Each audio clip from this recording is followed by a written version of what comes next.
Let me. So my name is Clark Evans, and I work for Prometheus Research. And we do medical informatics work for all kinds of phenotypic research studies, especially childhood autism, and expandingly a lot more psychology studies. What I'd like to talk today about is how we manage fairly large-scale data conversions. And by large scale, I don't mean petabytes. All of our data is phenotypic, which means every single thing in the database was collected and usually hand-entered by a person. It's not machine data that's coming from a data processor or something. It's a high volume. So this is not multi-terabytes. Instead, it's messy, and it's broad, and it's like everywhere. And there's lots and lots of tables, lots of data sources. So the hard part is correlating the data, getting it to work together. So over the years, we've been working on a tool called HTSQL that translates queries, that translates a URL into SQL. And so the subject matter of this talk is how we've added ETL functionality to HTSQL so that we can do a lot of our data conversions using it.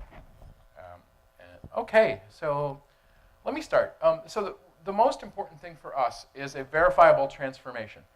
We help medical researchers with data management. We have many clients. They have large data sets. We have many analysts who work on the data sets. We have lots and lots of transformations.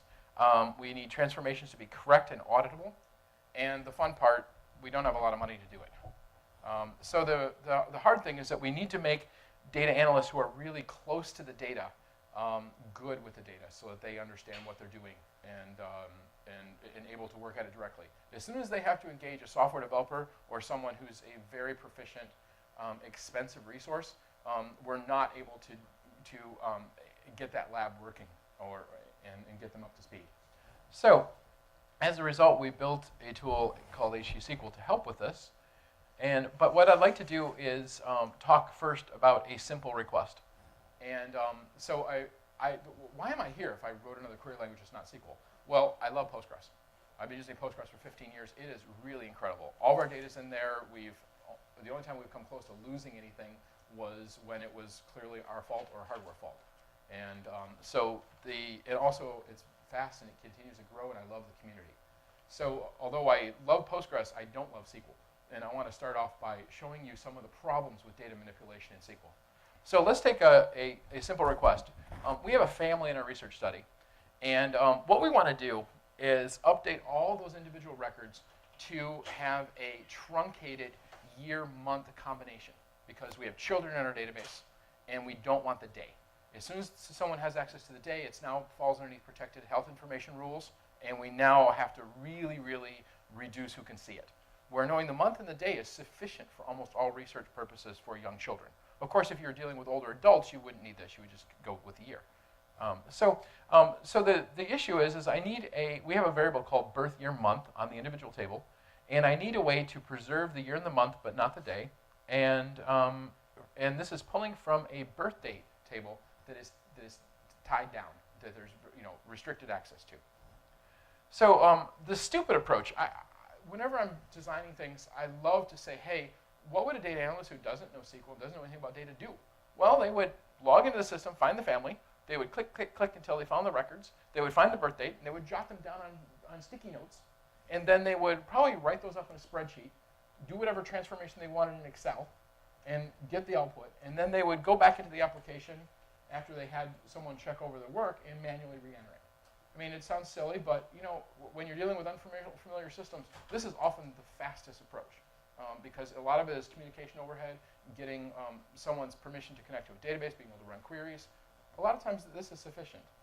But as soon as you get an SQL expert involved, this is what you get. And it's good. It works. It's computationally efficient. It's relatively transparent if you know SQL. But the questions are, how do I test this? You pretty much have to get a copy of the database, run it, and see if you got the right data. Or you have to be clever enough to start a transaction, go into a shell, write your query, check your results. If your results match, commit the transaction. So there's lots of extra steps you have to do here. And asking a data analyst who's not really an SQL expert, who really knows their data, to do this is a little bit hard. So one way to fix my problem, in order to make it repeatable, is to pull out the SQL query right here. Now I can take this query, put it in pSQL, run a shell, and have it return back the results and say, yes, this is what my update should be. Then I could take that query that I've tested, vetted, make sure it's correct, plop it in this outer shell to do my update.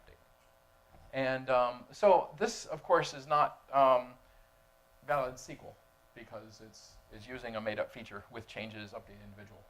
But if you were going to do it in SQL, this is kind of what you would want, in my opinion. Alas, it's not SQL, so you can't do it. But the general problem with update is there.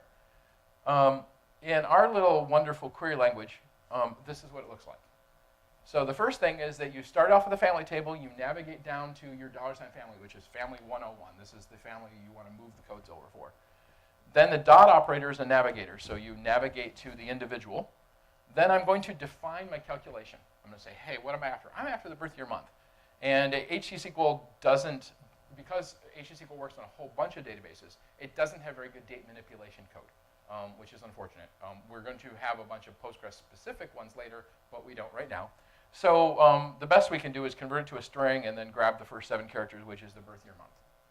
And then I'm going to select the identity of the individual table and the birth year month and show it. Now, the cool thing is everything up to here is a query. You can build it incrementally, one step at a time in your browser, make sure it's exactly what you want. And as soon as you get the exact what you want, you only add that line, ::update.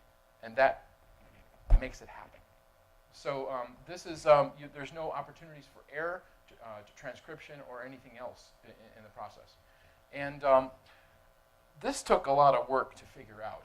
We've been experimenting with HTSQL for about 10 years, and we followed HTSQL's example, or SQL's example, for our older, legacy version, which is still in production in many clients. And how I wanted to get around the hack was by putting a parameter on update. It worked exactly the way SQL does, except for you specify the expected number of records. Well, push came to shove. Eventually, people didn't like putting the expected number of records on there because they would want to circumvent that.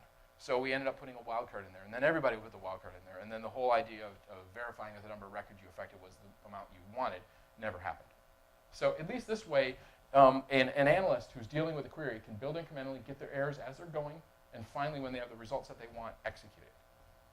So this is the approach we used, and it made our update syntax trivial. Yes? Oh. Yeah, so you're saying it sounds like it take too long to run the thing, right? The first time you just run it till .select to verify all the results. Yes. And if it all looks okay, then you take out the comment and run it again with the update. Yes, that's correct. And in my data sets, they're very large, they're very complex data sets. They aren't really big. And if they are really big, you can also set the database to put a limit on all your queries, so you're only returning the first 5 records. And you can tell HTSQL to do that automatically, and it'll happily do that if you have a large data set. Yes? Even incrementally, do you do any caching? Like if you do the part without the update, store that somewhere so you don't have to go through the entire database again? Oh yeah, that'd be great. We're so far from optimizations that we would love funding. I mean, this is funded basically by the pain we have getting research data to work, and so it would be, we tried a while ago to commercialize this, to make an Oracle version and a Microsoft version, and that didn't pan out so well. So we're just building this incrementally again as we were, and just having a lot of fun doing it. Right now, it's cheaper for us to throw more hardware at it, and it's much more work. There's so many more features we want to add, and some internal refactors to make sure everything's clean, that those kind of optimizations would be lovely for a large company who wants to commercialize it and sell a very, very fast proprietary version, I guess. Okay, so what is HTSQL? It's navigational. That's probably the most important thing about HTSQL.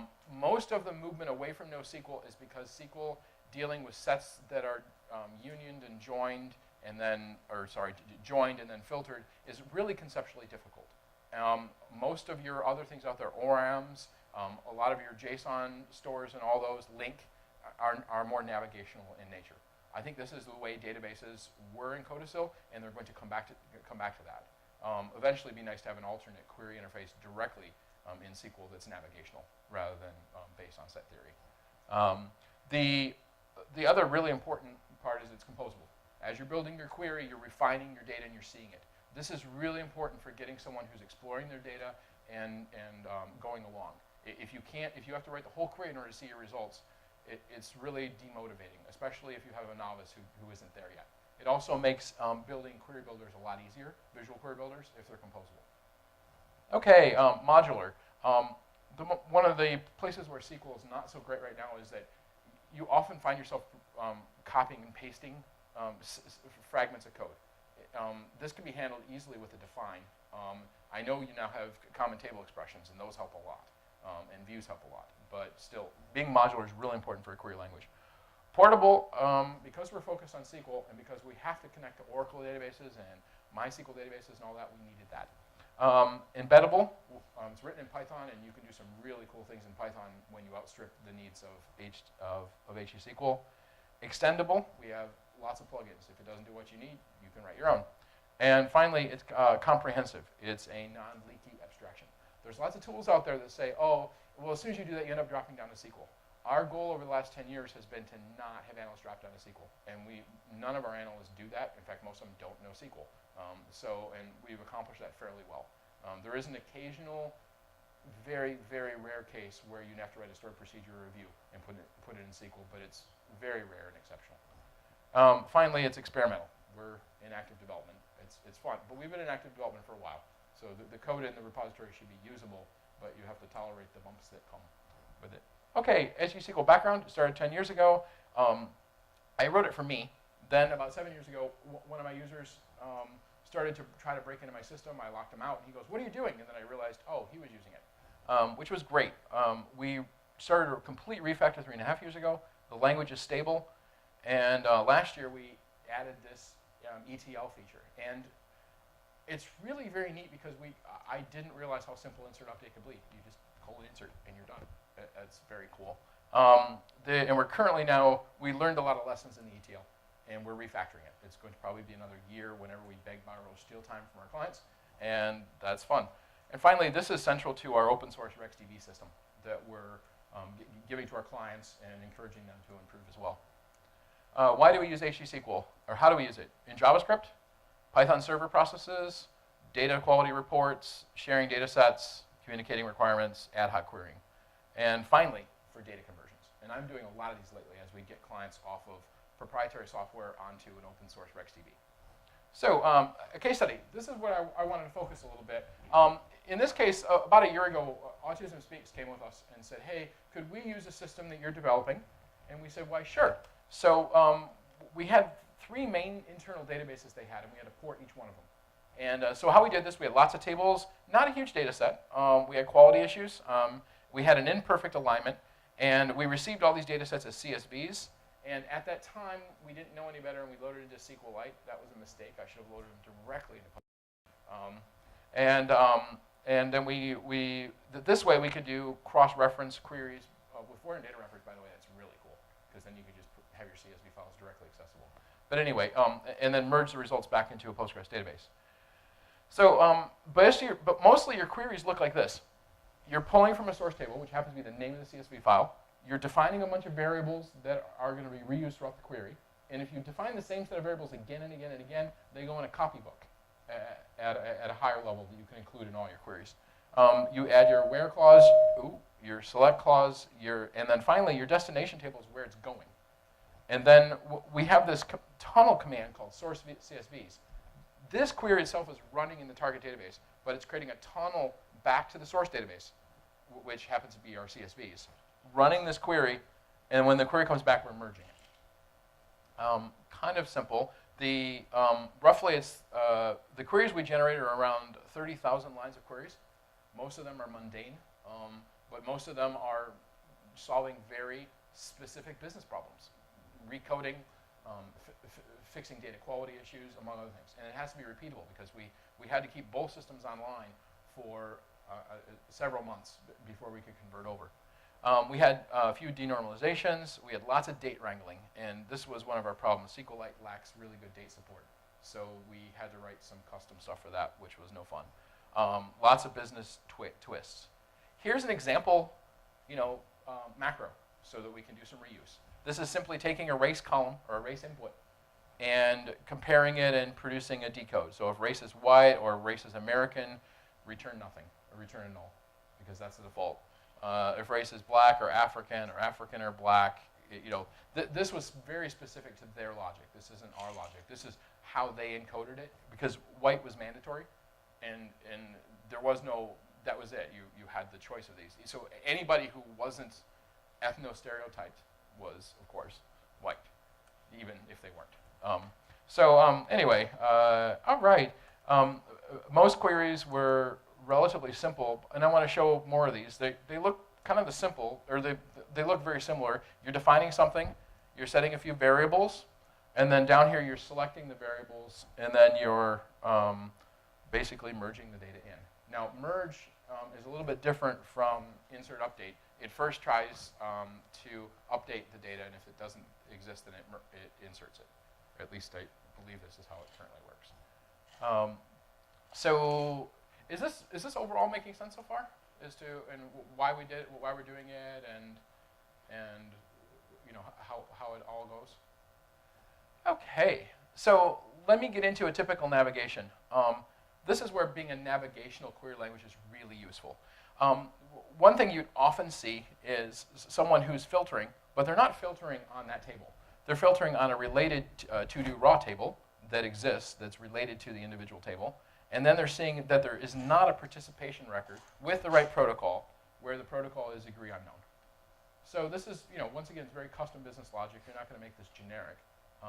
But if you had to make all those joins in there, there's like 3 to 4, you'd have a lot of SQL, and there's no point in doing that when this works. So and these are everywhere. I mean, there's thousands of lines of conversion code, and these are commonplace in there. Occasionally you have some renormalization. I cleaned this up to make it a little bit easier to understand, but one of the cases we ran into was one of the 3 systems had a relationship table. They didn't have mother and father called out separately. Now, of course, it's super normalized that way, right? You have relationships, of course. Well, 99% of the time, you just want to know the person's mother and father. So that's the way the RexDB system solves it. So in this case, we want to update the individual table in order to pull up the mother and the father pointers. So here we're saying mother is defined as the top is basically make a list of records, grab the first one. It uses a windowing function in Postgres, which is very fast. In SQLite, it creates the whole data set, which is very slow. Anyway, so it's going to the relationship table, and it's using a named link, which is defined elsewhere. You only define it once for the entire data conversion process. And you're saying, hey, find me mothers that are related to this individual, and then navigate back to the individual and grab their ID. And that's the mother, and there's the father. So the endpoint, when you're selecting this, what you're going to get is basically the individual identifier, and then the mother's identifier and the father's identifier. Yes? In those things, what if you have multiple mothers? What happens? That code right there is just going to grab the first mother. So you would probably in your ETL process have, because this doesn't assert more. It would be nice if it did. We had an error report earlier where we identified individuals with more than one mother, and then that became a whole separate conversion, and then there's code in here to say don't do those because those are special cases, and that's why I did this way, because the original code is it's straightforward once you know what the business rules are. Okay, when we load up the CSVs, we don't have the foreign keys defined, and we have a YAML file where you can define them, which is also very useful for attaching to a database that you don't have permissions to. So you can add what should be foreign keys. We have a way to signify if it's dirty or not. If it's dirty, we have special join logic. And then the foreign keys define the links between the tables, so that when you're writing your HTSQL query, they're properly carried over, so you can just navigate from one to the other. So overall, let me say that the Autism Speaks process went really well from my perspective. I was surprised that just by having an identifier always in column 1, let's say, and then the fields you want to change, that you could, just with a single insert, update, and delete, make things happen. The advantage of this is that we could test each query incrementally. The analysts involved could see it, and then finally, just making it happen is just a one-step change to the update, which is really quite useful. So the macros made errors really easy to spot. As soon as we had an analyst who was not doing a lot of macros, we introduced them to macros, and they're like, "Wow, this is easier." And then of course, things got a little bit better, and a lot of the code got reduced, and we had less errors. That was lovely. The navigation, we had the navigation and composition down years ago, so this wasn't a surprise to me. The HTSQL didn't do great with scalar manipulation. Most of this is because we're limiting ourselves to cross database functions, and that's kind of hard. We're going to make a version of HTSQL on top of Postgres only, and it'll probably include that in RexDB. And the ETL loading isn't optimized at all right now. It would be great to optimize that later using a copy into, let's say, for a insert and other items. So I think the most important thing for me is that we didn't need any core developers. This was done by staff who knew the Autism Speaks data sets, knew all those panicky rules, and could work hand in hand with the researchers in order to refine the queries, run them incrementally, making sure it was exactly the data set that they wanted to carry over into the new system. There weren't a back and forth that was going on. And that was, I think, the real plus and the huge encouraging thing we had. And I am almost, I have a while yet, good. Okay, so that's the main thing. I wanted to open up the floor for a little bit, but I could go through and walk through some of the syntax we have for HTSQL. But, yes? When you talk about researchers versus, what was the word you used to describe like other people setting things up? I guess the more tech-savvy side of the researchers? I'm sorry, I didn't hear. You said that you have the researchers, and you have, I guess, a more tech-savvy group kind of getting initial setup for these things. So those are the ones who would set up define the relationship between the tables. They were the ones writing the HTSQL. Yes. And they were like on behalf of They're really they're data management staff in our company that does it. Although we do have users on site who use it directly as well. But it's not the researchers directly writing HTSQL. No, it's not the researchers. Those would be PhD MDs, and no, but it's nice to. But usually their assistants or their postdocs that know the data sets really well, do pair sessions with people. And because HTSQL is a URL, we can often say, hey, you want that data set? Okay, here it is. And we can send them the URL because they have to authenticate and log in behind a VPN. We don't mind sending URLs back and forth, even if they might reference PHI. And then the research assistant could click on that and see their data set. And often they'll tweak the data after they get a dozen of these in their inbox. They do share them. And a lovely classic meeting happened or didn't happen. We had a few researchers who were getting together about a year and a half ago, and when I was actively involved in one of these projects, and they had set up a meeting for 8 people. It was going to be about a $1,000 meeting, given all the people involved. And then one of the lab assistants says, well, if it's just this, then we don't need the meeting. And I said, well, yeah, it's just that. And they were like, woo! And then after that, that project just accelerated. It went off the charts. It finished so fast. It was kind of scary. Do you still see like a hierarchical Yeah. understanding of like how to use these things? So you still have usually more tech-savvy guy who Yeah, you definitely have to do that. And initially, we thought that our internal analysts could be sheltered from a lot of technical things. We ended up teaching them how to use standard development tools, Bitbucket. We're teaching them restructured text, especially since, as you see in a minute, you can embed HTSQL queries in restructured text and have it auto-link and syntax highlight, and that's really cool. So, and when you add all these things together, the people who we bring on to do data management end up being very specialized programmers, but it's still very different. And more than that, they like the data. They're not, they don't want to be general programmers. They're accidental programmers. Oh, yes. Just out of curiosity, 2 questions. Yeah. I come from a barbershop where we have our BA counterpart. We have system analysts, BAs that always need to look at the data. The majority of them are not tech savvy. Right. But what I found is we've actually been able to sit down with most of them and actually teach them SQL, and they can do some pretty impressive things to get the answer they need out of the SQL. Yeah. And you just can't give them a little bone one of my questions is I kind of see where you're going, and a lot of people are trying to get away from SQL. And I personally struggle because I'm a fan of it. But what's Well, I so could- difficult to teach people really Oh, how to use I think that SQL has a very large learning curve, and people who there's a lot of people who think they know it when they really don't, there's a lot of people who know they don't know it, but they copy and paste and tweak, and a lot of them end up with incorrect results because they don't join properly, they don't know what they're doing. In SQL, the unit of in every single query, the unit of representation is not maintained for you by the language. Instead, the unit of representation is constructed by you as part of your projected set that you're building. Assigning someone the responsibility of maintaining a single unit of analysis so that each row represents exactly what they intend is difficult. It's not a trivial task. I can give you a really good example. There's a bunch of examples on our website that I think might convince you that SQL's not great for computers. So I wanted just to go through a couple really quick examples just to give you a feel for it. I don't want to show the SQL, but I just want to say, hey, these are kind of some of the easy things you can do. First of all, I want to navigate to school. And so this is from our demo website, the following examples. It's basically a university setting. So it has a school table, a department table, and such things like that. So the /school would return you schools.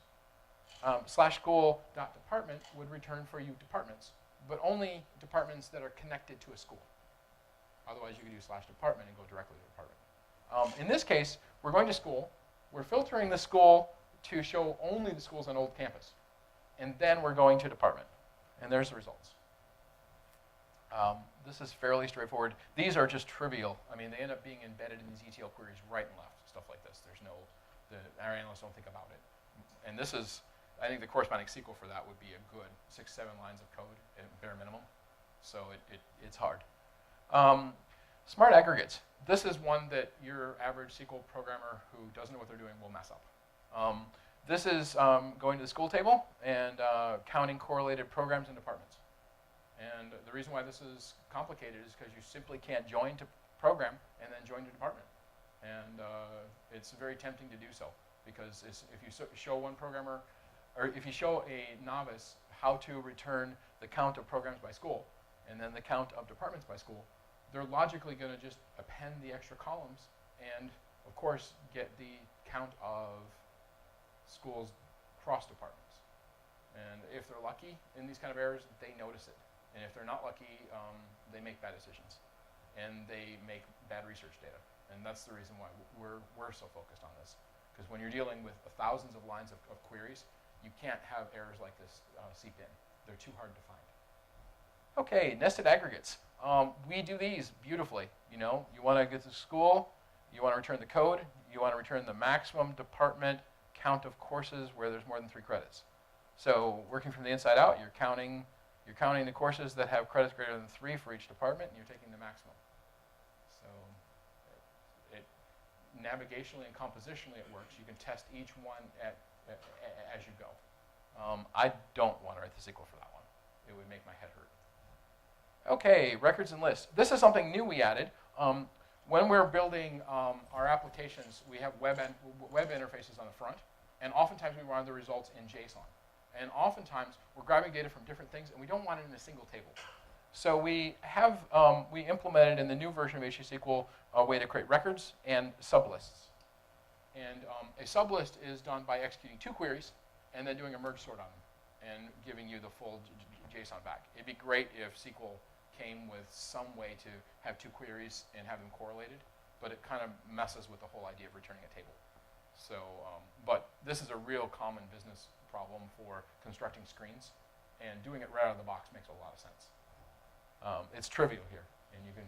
I'm using the text formatter in this case to return back text rather than JSON. But if you converted JSON, it would be structured the way a programmer would want to see it. Projections. This is a separate operator. When I talked earlier about HTSQL not changing the unit of representation of each row returned, you have to do that explicitly in HTSQL. In this case, you're saying, give me distinct campuses from the school table. So /school, curly brackets campus would give you all campuses. But saying I want the distinct will flatten that, right, to just the distinct campuses. And then from there, it's going to select the name of the campus, and it's going to link back to the school table so you can count them. Or you can do whatever you want. It's kind of like a little mini virtual table that just got created called campus. So these things occur. If an analyst knows how to do them and do them easily, they tend to get the logic correct. If they don't have a way to do that, you end up with distinct everywhere in your SQL. And distinct everywhere in your SQL usually means that someone messed up somewhere else. In this case, a distinct is an explicit intent that you are changing the unit representation of the output returned. So we'll move on. Sorting and choosing. You can take school, sort by the number of corresponding departments in descending order, and then grab the top one. Kind of fun. That one's easy, right? Okay. Cross products. Here I want to return courses where the number of credits is greater than the average number of credits across all the courses. In this case, the @ sign is a detachment operator. It says whatever your current unit representation is, you're going back to joining. Well, this is a cross product, right? You're going back to just joining to courses all by itself. So this would associate, the @ sign would associate for every course, every other course in the database. And there are ways to make this efficient, but logically, that's what you're doing. So that's so that's how we do cross products. Kind of fun. Once again, it's intentional. You have to really want a cross product to get it. You have to use the @ sign. And if you try to do an aggregate on something that's not plural, that's not doesn't have a multiplicity, you're going to get an error. So you can't accidentally try to sum something that doesn't sum. So, okay, macro definitions. This is where I think things really start to scale when you're doing large queries. For each, in this case, I'm defining the average number of credits at the top level. So this is now a global variable now, and I'm going to use it. So I'm defining average credits as being the average number of course credits, and then I'm saying, hey, navigate now to courses and show me the credits that are greater than average. This is another way to do it. I think this way is a little bit cleaner, and it scales a little bit better. Most of the very successful data transforms use a lot of definitions, and usually the first ones that don't use a lot of definitions are people with SQL background and we have to untrain them and get them to use definitions. So yeah, I think the earlier comment is, do people have to be more technical? In some ways they are, because we're kind of imposing good practice on them. Which, if you want to debug, if you don't want to be up late at night debugging their code, you need to do. Okay, this is new. This is a very complicated example, and I don't know if I have time for it. But this is our new attachment operator. Up until recently, we didn't have a way to do ad hoc joins. You had to go into the system, create a join explicitly that had the right filter, attach it to your catalog, and then you could reference it, because everything's navigational. It's a very good safety valve, because you don't normally want to be doing ad hoc joining. It's a lot easier to have those located in a single configuration file and do it once, so you can audit and verify that you are, doing the right thing. In this case, we're navigating to semesters, and we're defining the starting students as a virtual table. The virtual table is taking the beginning date of the semester and ensuring that it's less than the student start date, and it's taking the ending date of the semester and asserting that it's greater than equal to the student start date. And where does it get student from? It's using that @ sign again, right? It's going all the way out and pulling down for every semester. It's grabbing the every single student in order to do that cross comparison. So this is our arbitrary join criteria. This syntax took a lot of time for us to work out. What's really nice about it is that the namespaces work, so you can do syntax completion. And that's not the case in SQL at all. In this namespace, begin date is defined by semester. The @ sign injects the name student into the namespace so that now you can compare it. After the student, on this side of it, you're in the student's namespace, which is what's going on here. So now I'm in the semester, I'm returning year and season in the semester's namespace. Now I invoke that virtual table I've just made, which is the corresponding starting students. I'm returning the ID and name. Where did ID and name come from? The end of that expression is the student table. So now your unit of representation is a student, and that's what you're returning. There's no way for you to accidentally mess up that you're returning some subset of a cross product that you happen to join. So anyway, and I'm showing this as just a .txt just to make it easy because the HTML formatting doesn't work so well. Okay, I'm almost done with these things. This is kind of the meat of making insert and merge work. Is in order for insert and merge to work, you have to, and we're asking people to build a data set, right? They have to know where each record is. Otherwise, we can't go in and update it. Primary key structures can take arbitrary forms. So what we've done is we have the notion of an identity for a row. And in this case, course, its identity is going to, and we have brackets for these things, so we don't have to quote it, because doing course, question mark, course name, or course code equals, or course number equals 200, join up to the department, and the department name is that. When someone's dealing with a record in front of them, you know, that's accounting 201. Everybody knows it, even the students know it. So there's no reason why our query language shouldn't know that. So we made a syntax for it, and all the magic happens. And this is something that we don't love magic, but this magic works. It's worked really well for years, and it's kind of a staple for us now. So this query above just returns a single course, namely accounting 201. And then it returns back the ID, which of course is accounting 201, and the title. The ID function knows about the primary key structure. So it's returning a dotted string that is the primary key. Okay, for navigation, this is kind of cool. I navigate to school. Which school? Oh, the School of Education. Now where? I want to see all the departments in the School of Education.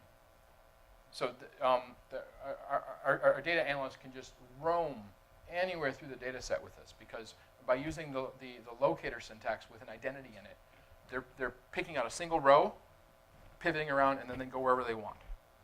So this creates lots of really neat things. Okay, next. One of the neat things it does is it allows us to, surprisingly enough, create a syntax for insert. So here I'm selecting a record. It's med as my code, School of Medicine as my name, and new as my campus as school.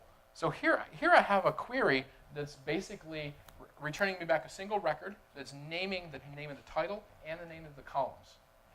So here it is. That didn't have to hit the database, by the way. I mean, we do anyway, just so you can run any arbitrary expression. But once you get that record, all you have to do is :insert, and you're in. So that's kind of neat. This works because of the, and I made a mistake here. This query runs. This query does not, because we did not enable insert, so I didn't check this one. I forgot the curly brackets, or the square brackets. Wait a minute, no. For insert, you don't need square brackets, sorry. If for an update, I would need them. Okay. Does this make sense? This is how the ETL does its magic. Go ahead. All right, I'm a little confused on when you take values, when do you like with quotes? Because you were, like the last one you put the IDs in, Yes. there were no quotes around them. Yes, I was running on the tables themselves. Here I'm just constructing a bunch of columns. This one, you don't need the locator mechanism for inserts. You need it for update and delete. So I misspoke. It was good to catch it. There's no identity here, right? You're just inserting the records. You're building the columns and inserting them. The update is where things get complex. So thank you for catching it. Okay. This is the fun one, update. So here I'm selecting accounting 101 or 100, and I'm giving 3 as credits, and I'm calling that the course. So this is a scalar record again. I'm just naming my scalar the same name as the table I want to update, and I'm naming the 3 as the column I want to update. So this is my result set that my analyst is going to test with. Oh yeah, that's what I want to do. I want to set accounting 101 to 3 credits. Boom, update.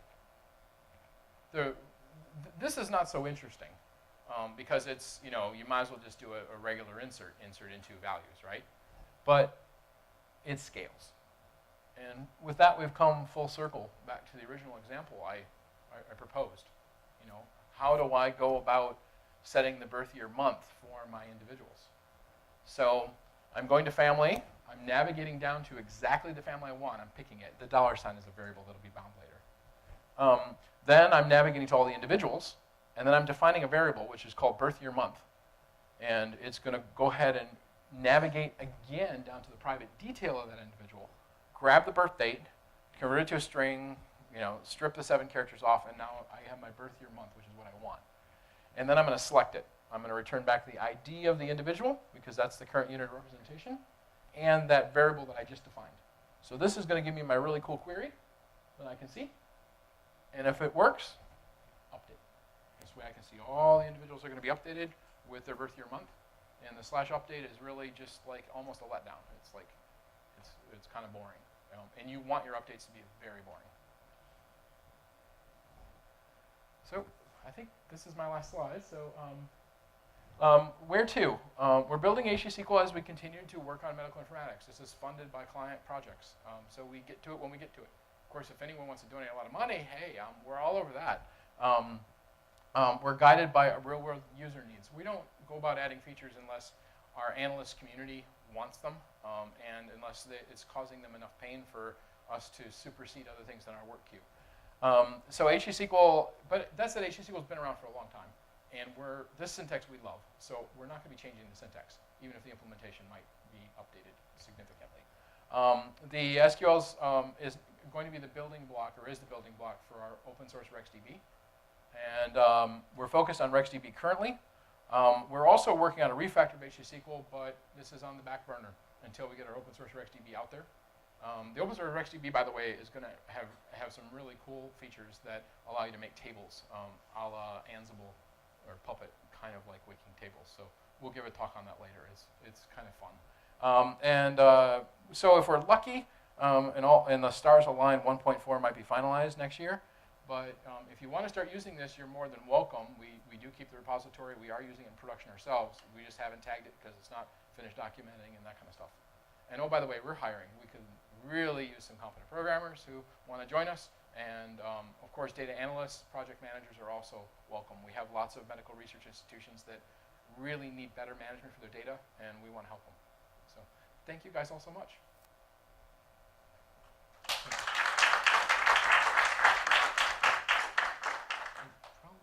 Anyway, are there questions? Yeah. Is there a way to define a function? Yes. And save it? Of course. And more than that, I think you can define functions that take functions. And,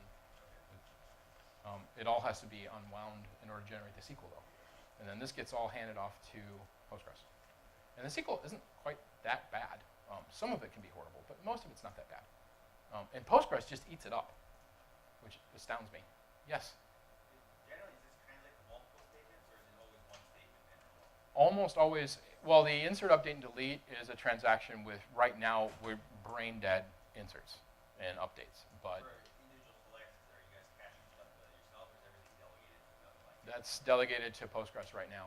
Also, for every single query, we regenerate the whole query tree right now. So there are lots of fruits for optimization. But you know, right now it's way easier for us to throw more hardware at it. So and we want to make sure that it's a really cool, pedagogically constructed, complete, and non-leaky language. We don't want anyone to have a reason to go down to SQL, because then as soon as you open up the gate, you then have queries you don't want to maintain. So in theory, you could actually take this and translate it back and see the statement that generates it, plug it into something else. Oh, yeah. Well, so in all these ones, by the way, these were all hyperlinked right to the demo site. So you can play around with them. And one of the cool things on the demo site is that you can always go to show SQL if you're curious. Oh, yeah, this is exactly what I was thinking. Let me go. I promised that one of them was kind of difficult, which was, let me see, school. Yeah, let's just do it, because it'll take a second. Code, count individual. Oops, count, sorry, wrong schema. Program, count department.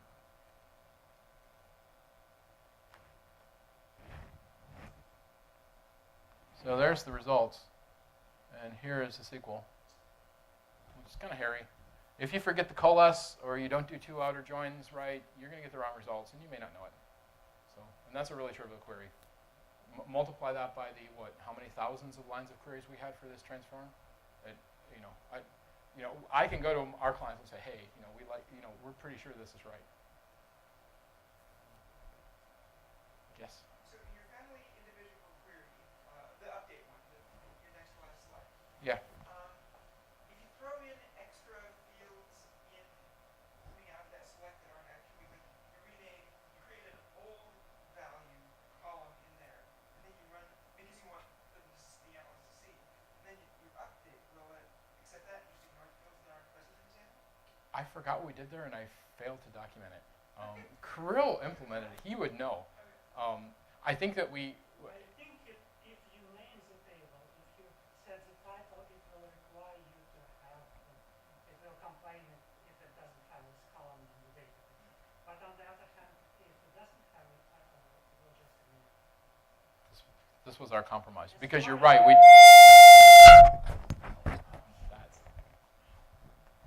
Or you could put it into a nested record. A nested record We are without a title.